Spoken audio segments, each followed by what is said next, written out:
Hey, everybody. Welcome to the podcast. We've got three stories today. Anthropic just launched a full legal product. Google DeepMind changed the way your mouse works for the first time in 58 years.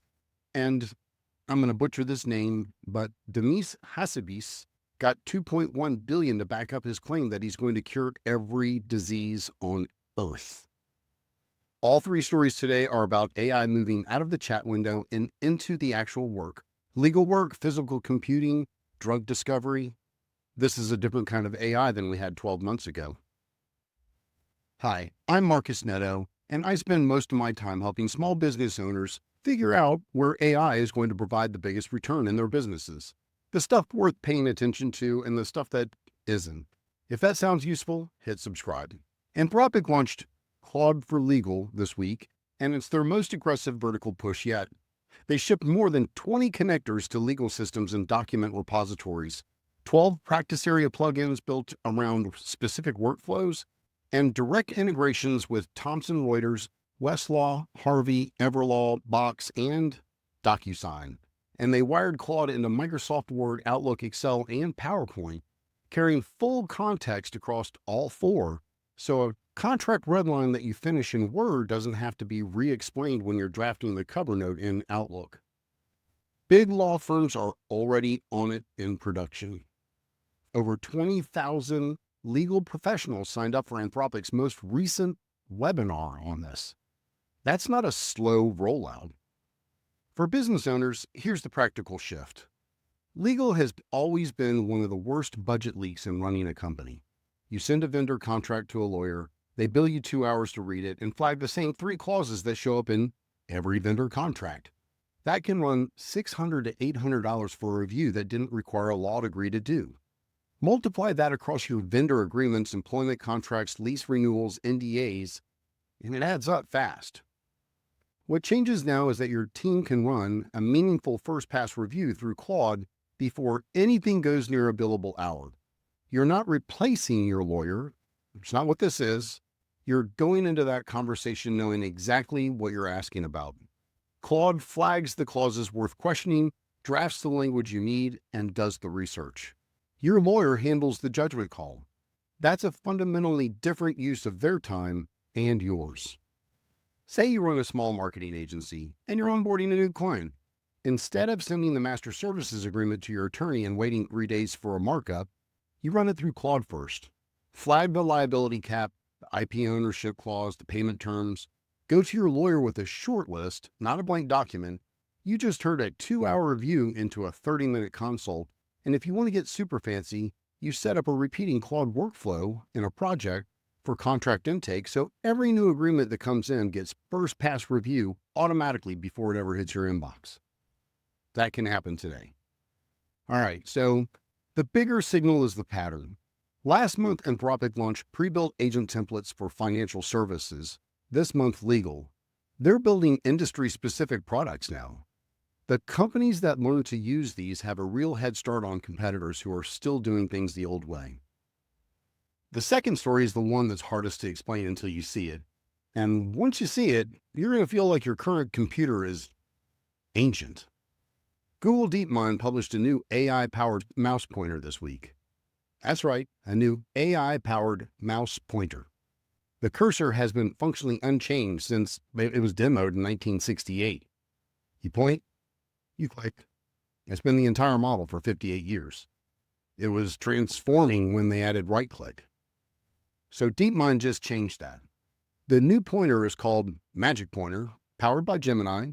It sees what you're pointing at, understands the context around it, and responds to your voice. You hover over a table of data and say, turn this into a chart. You hover over a recipe and say, double the ingredients. You point to a PDF and ask for a bullet point summary you can paste into an email. No typing, no copying, no pasting, just point and talk. 2 demos are live in Google AI Studio right now. It's coming to Chrome, and it ships with Google Book, Google's new line of Gemini-powered laptops. For us, think about what this actually removes from a regular workday. Say you're going through vendor invoices on a screen. Instead of opening each one, finding the line total, and manually keying it into QuickBooks or a spreadsheet, you just Hover over the invoice and ask. Or you're reviewing a week of customer emails and need to pull every complaint about one specific issue. You just point and ask instead of searching through 80 pages manually. And if you want to get super fancy, you can use it to build a running summary sheet as you go, updated automatically each time you hover over a new document. This one is going to feel like a gimmick until it's in your hands, and then it's going to feel like the biggest quality of life upgrade you've had on a computer in years. That's what the best interface changes do. They feel obvious in retrospect, and you can't believe you went without them for so long.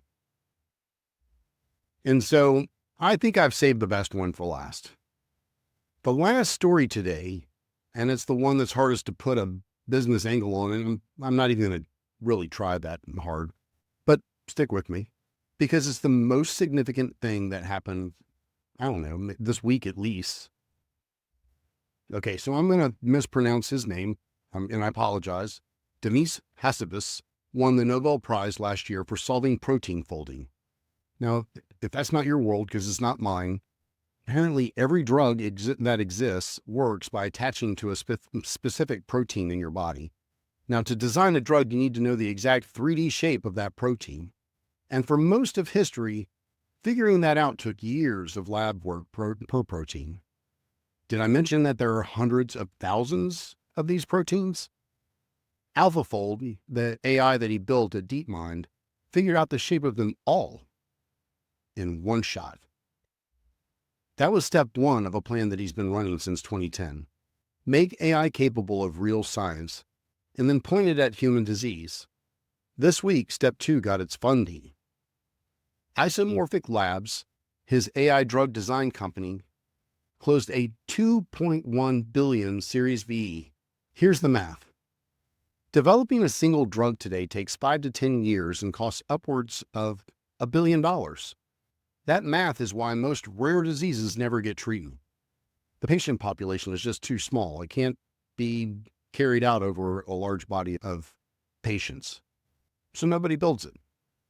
Isomorphic's AI engine compresses that timeline from years to months, potentially weeks. Their first AI-designed cancer drug enters human trials this year. They currently have 17 programs in their pipeline across cancer, immune diseases, and heart disease. The new capital expands that into more areas. And the end game that he describes is personalized medicine, not a drug built for an average patient who doesn't really exist, but a drug designed for your specific biology. You get sick, your doctor sends your disease profile to an AI, and by morning, there's a treatment designed specifically for you. Dosage, side effects, interactions, all worked out before you take the first pill. When drug design gets fast and cheap, rare diseases get treatments because the economics stop being the barrier. Cancer variants get drugs built for that variant specifically, and drug-resistant infections get new treatments faster than they can evolve. The business angle for us is further out, but it's real. Healthcare is one of the biggest cost line items for any small business that offers benefits. If AI drug discovery compresses development timelines and drives down costs, that eventually flows to insurance premiums, treatment options for your employees, and healthcare decisions today that just don't have a good option. Demis said AlphaFold would have taken 1 billion years of PhD time to do by hand. 1 billion. And he was right about that. If he's right about this, every disease today is on borrowed time. All right. What connects all three today? AI is done waiting to be opened. It's in the contract on your desk, the cursor on your screen, the lab designing the drug for your doctor that he might prescribe in 10 years. That's the version of AI that changes everyday life. Not as something you go find, but as something that's already there. Anyway, thanks for joining me today. I hope you got something out of this. Don't forget to hit that like button and the subscribe button. It helps out a lot. Until tomorrow, ciao.